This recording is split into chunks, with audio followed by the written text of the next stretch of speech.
খুলনায় ট্রেন ও ট্রাকের মুখোমুখি সংঘর্ষের ঘটনা ঘটেছে। এ সময় একজন নিহত ও একাধিকজন আহত হয়েছেন।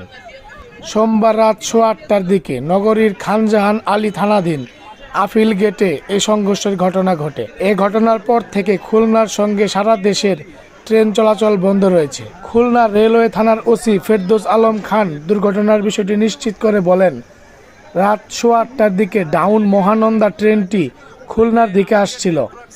এ সময় একটি ট্রাক রেল লাইনের উপর উঠে বন্ধ হয়ে গেলে এই সংঘর্ষের ঘটনা ঘটে। খানজাহান আলী থানার ওসি কবির হোসেন বলেন, আপিল গেট বাইপাস সড়ক রেল ক্রসিংয়ে একটি ট্রাক উঠে পড়লে তার স্টার্ট বন্ধ হয়ে যায়।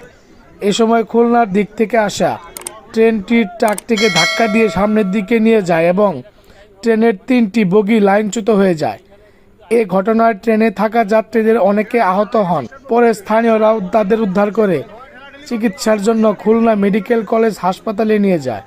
খুলনা রেল স্টেশনের স্টেশন মাস্টার জাকির হোসেন বলেন, অফিস গেটে চাঁপাইনবাবগঞ্জ থেকে খুলনাগামী মহানন্দা এক্সপ্রেসের সঙ্গে ট্রাকের সংঘর্ষ হয়েছে। দুর্ঘটনায় বেশ কয়েকজন হতাহত হওয়ার খবর পাওয়া গেছে। এতে সারা দেশের সঙ্গে খুলনার ট্রেন চলাচল বন্ধ হয়ে আছে। দুর্ঘটনার পর থেকে হাসপাতালে রাত 9:30টা পর্যন্ত আহত অবস্থায় 5 থেকে 6 জনকে ভর্তি করা হয়। দুর্ঘটনার ট্র্যাকটা সর্বপ্রথম ফাইসে গেছে। ফাইসে যাওয়ার পরে গেটম্যান সিগন্যাল দিয়েছে, কিন্তু ট্রেনটা তো তখন চলে আসছে।